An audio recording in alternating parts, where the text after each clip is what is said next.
क्या हो अगर भगवान को धरती में आके अपने भक्त के साथ रहने का मौका मिले और वो भक्त को पता ही ना हो मेरे साथ भगवान रह रहे हैं। बात होती है, हम देखते हैं एक परिवार को, वो परिवार बहुत खुश है और उस परिवार का मुखिया गजोधर पंडित है। गजोधर पंडित भगवान शिव का बहुत बड़ा भक्त है और यही भक्ति उसके घर में भी है। गजोधर पंडित के घर में उसके 2 बच्चे और बीवी भगवान शिव पे बहुत आस्था रखते हैं। गजोधर पंडित अपने परिवार का पालन पोषण करने के लिए बहुत मेहनत करता है। दरअसल गजोधर पंडित की एक दुकान है, पटना के बहुत बड़े मंदिर के पास है और वो अपनी दुकान में भगवान शिव की मूर्तियाँ और फोटो और बहुत सी ऐसी चीजें होती हैं जो मंदिर में इस्तेमाल करी जाती हैं। इस वजह से उसका मानना होता है जो भी उसके पास कमाई है और जो भी उसका घर चला रहा है वो भगवान शिव है, ना कि वो। इस वजह से वो अपनी कमाई का कुछ हिस्सा भगवान शिव के मंदिर में भी दान करता है। दूसरी तरफ हम देखते हैं पटना की गलियों में एक लड़की भगवान शिव के ऊपर रिसर्च करने आई है। इनका नाम नैना है। दरअसल नैना को इतिहास के बारे में सब जानना है कि भगवान होते हैं या नहीं। इस वजह से वो सरकार को याचिका भी डाले है कि वो कैलाश पर्वत जाना चाहती है, पर अभी भी उसकी वो याचिका एक्सेप्ट नहीं हुई है। दरअसल आज के दिन कैलाश पर्वत चाइना के बॉर्डर में आता है। इस वजह से नैना को आज्ञा नहीं मिल पा रही अपना सफर पूरा करने के लिए। नैना फिर अंत में भगवान शिव को और जानने के लिए पटना आई है। नैना वहाँ की संस्कृति और आस्था को देख के वहाँ सबसे पूछताछ करती है कि आपके भगवान कैसे हैं। भगवान शिव की जानकारी और भी बारीकी से लेने के लिए पटना की गलियों में जो बहुत पुराने मंदिर हैं और जो बहुत पुरानी दुकानें हैं उनके पास भी जाती है और उनसे भगवान शिव के बारे में जानकारी लेने लगती है। नैना फिर उसी बीच गजोधर पंडित से मिलती है। गजोधर पंडित नैना से बताता है, मेरे घर में 2 वक्त की रोटी भगवान शिव देते हैं, इस वजह से मैं अपनी कमाई का कुछ हिस्सा भगवान शिव को देता हूँ। गजोधर पंडित नैना को भगवान शिव के बारे में कुछ अच्छी बातें बताता है। अंत में गजोधर पंडित ये भी बोलता है, आज मेरा परिवार खुश है तो केवल भगवान शिव की वजह से। तभी नैना ये बात सुन के मंदिर के अंदर जाती है और वहाँ के पुजारियों से पूछने लगती है भगवान शिव के बारे में। उस मंदिर के पंडित नैना को भगवान शिव के बारे में बहुत सी अलग चीजें बताते हैं जो अद्भुत थी। नैना को उस मंदिर में एक पंडित मिलते हैं। वो बताते हैं भगवान शिव को एक विनाशक के रूप में जाना जाता है और मनुष्य जब अपना जीवन त्यागता है और उसके सभी चक्र खत्म हो जाते हैं तो भगवान शिव उसको अपनी शरण में ले लेते हैं। पूरी दुनिया में केवल भगवान शिव ही हैं जिन्होंने मनुष्य को ध्यान करना सिखाया है और भगवान शिव पूरी धरती को एक झटके में खत्म कर सकते हैं, पर वो ऐसा नहीं करते क्योंकि भगवान शिव हम मनुष्यों से ज्यादा प्यार करते हैं। अंत में इस जीवन को त्याग के हम इंसानों को नीलकंठ जगत पालन महाविनाशक भगवान शिव से ही मिलना है और इस धरती के नहीं वो पूरे ब्रह्मांड को चलाते हैं और पूरी दुनिया में भगवान शिव को सबसे ज्यादा पूजा जाता है। दरअसल भगवान शिव के 2 रूप हैं। पहला रूप जो हम सब जानते हैं वो रूप है दुनिया को चलाना और दुनिया से प्यार करना, और दूसरा रौद्र रूप जिससे पूरा विनाश हो सकता है, पर भगवान शिव ऐसा नहीं करना चाहते अपने भक्तों के साथ। ये सुनने के बाद नैना बहुत अचंभे में पड़ जाती है। नैना उस पुजारी से पूछती है, क्या बाबा किसी ने भगवान शिव को देखा है? और कहा जाता है कि भगवान शिव अभी भी कैलाश पर्वत में विराजमान है। नैना को फिर दूसरे पंडित बोलते हैं, भगवान शिव हमें बहुत अच्छे से जानते हैं। अगर हम भगवान शिव की अपने दिल से और पूरे मन से प्रार्थना करें तो भगवान शिव हमको दर्शन जरूर देते हैं। और रही बात भगवान शिव के होने या ना होने की, तो बेटी मैं तुमको ये भी बता देता हूँ, कैलाश पर्वत में आज तक कोई भी इंसान नहीं चढ़ पाया। कैलाश पर्वत माउंट एवरेस्ट से छोटा है, फिर भी कैलाश पर्वत तो कैलाश पर्वत है जहाँ भगवान का वास है, और भगवान के ऊपर क्या कोई चढ़ पाएगा? और बहुत से मनुष्य ने कैलाश पर्वत में चढ़ने की कोशिश करी है, पर आज उनका हाल ये है कि बहुत से लोग मर गए जो कैलाश पर्वत में चढ़ना चाहते थे, और जो चढ़ के वापस आ गए आज वो पागल हो चुके हैं। दूसरा पंडित नैना से बोलता है, पास में ही एक साइंटिस्ट रहता है और वो वही काम कर रहा था जो आज तुम कर रही हो। उस इंसान ने बहुत रिसर्च करा था भगवान के ऊपर और वो लास्ट में कैलाश पर्वत भी गया था। कैलाश पर्वत में उसने कुछ ऐसा देखा कि उसकी आंखें सहन नहीं कर पाई और वो अंधा हो गया। नैना बोलती है, बाबा उन्होंने ऐसा क्या देख लिया? बाबा बताते हैं, ये बात तो किसी को नहीं पता कि उस इंसान ने ऐसा क्या देखा था कैलाश पर्वत में। नैना ये सब बातें सुन के उस मंदिर से बाहर निकलती है। नैना फिर गजोधर पंडित के पास जाती है और गजोधर पंडित से पूछती है, क्या आपको पता है वो इंसान कहाँ रहता है जो कैलाश पर्वत में जाने के बाद अंधा हो गया? गजोधर पंडित बोलता है, हाँ मुझे इनके बारे में पता है, वो करीब में ही रहते हैं, चलो मैं तुम्हें छोड़ दूं। गजोधर पंडित और नैना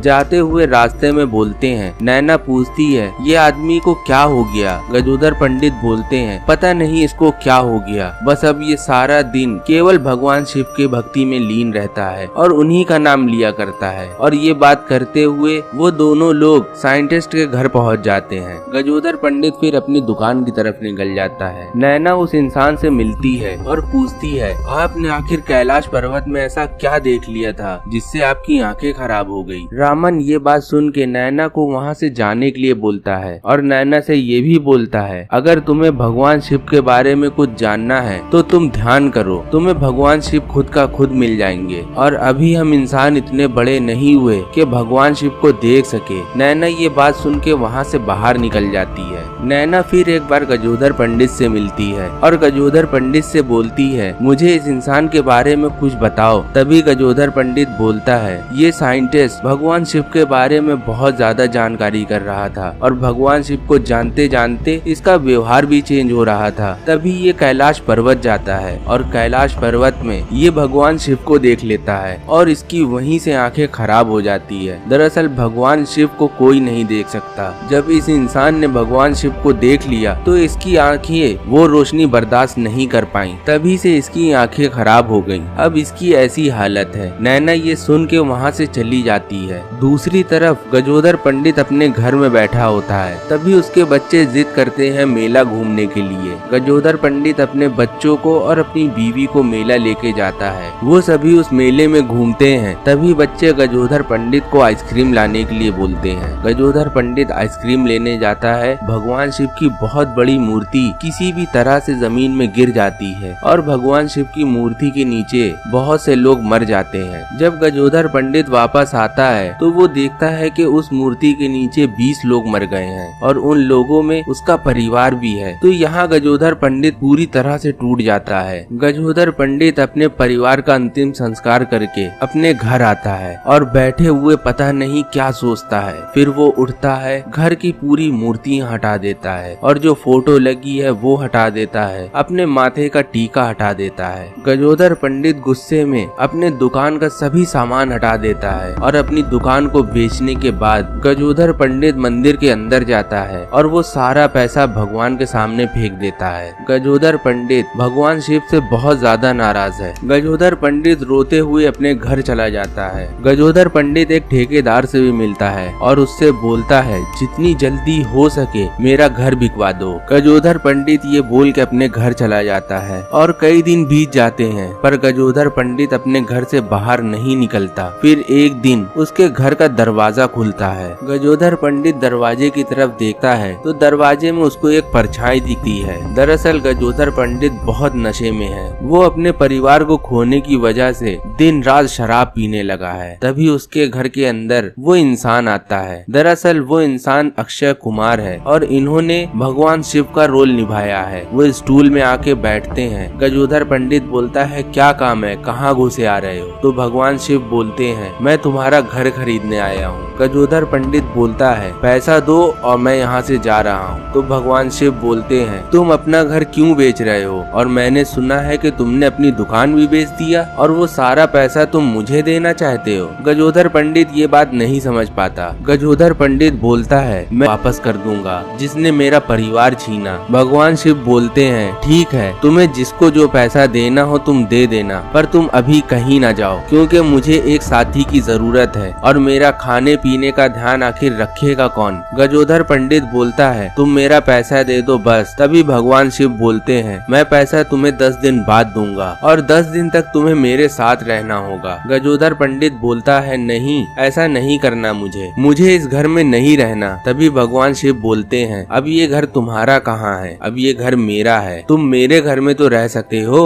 गजोधर सिंह फिर लास्ट में मान जाता है। भगवान शिव बोलते हैं, जब ये मेरा घर है तो यहाँ से जितनी भी गंदी चीजें हैं, मतलब मतलब शराब जो तुम पीते हो वो सब हटा दो। तो गजोधर पंडित ऐसा ही करता है, वो घर को पूरा साफ कर देता है। भगवान शिव गजोधर पंडित के साथ कुछ दिन बिताते हैं और उस बीच गजोधर पंडित को बहुत अच्छी अच्छी बातें बताते हैं। उन बातों में एक बात और भी होती है। भगवान शिव बोलते हैं, अगर इस धरती में जीवन है, मृत्यु भी है, कोई अमर नहीं है। जो इस धरती में आया है उसको मृत्यु का सामना करना ही पड़ेगा। मेरे बच्चों और मेरी बीवी का क्या कसूर? आखिर क्यों भगवान ने मेरे बच्चों को मुझसे छीन लिया? अभी तो उनकी कोई उम्र भी नहीं थी। तो भगवान शिव बोलते हैं, नहीं, ऐसा नहीं है। जरूरी नहीं कि कोई इंसान बूढ़ा होके मरे और उस मनुष्य का जीवन पिछले जीवन में ही तय हो जाता है। और जिस मनुष्य ने अपने पिछले जीवन में बहुत पाप किए हैं उसके दूसरे जीवन में बहुत कम आय होती है और वो इस जीवन को भी बहुत जल्दी छोड़ देता है। दरअसल ये जीवन एक दूसरे से जुड़ा हुआ है। अगर मनुष्य का कर्म अच्छा होगा तो उसके आने वाला जीवन भी अच्छा होगा और मनुष्य का कर्म खराब होंगे तो उसके आने वाले जीवन में बहुत कठिनाइयाँ होंगी। ये केवल मनुष्य अपने जीवन में ही रह के तय कर सकता है। भगवान किसी को भी ऊंचा और नीचा नहीं समझते, ये तो केवल इंसान की सोच है। भगवान शिव फिर गजोधर पंडित को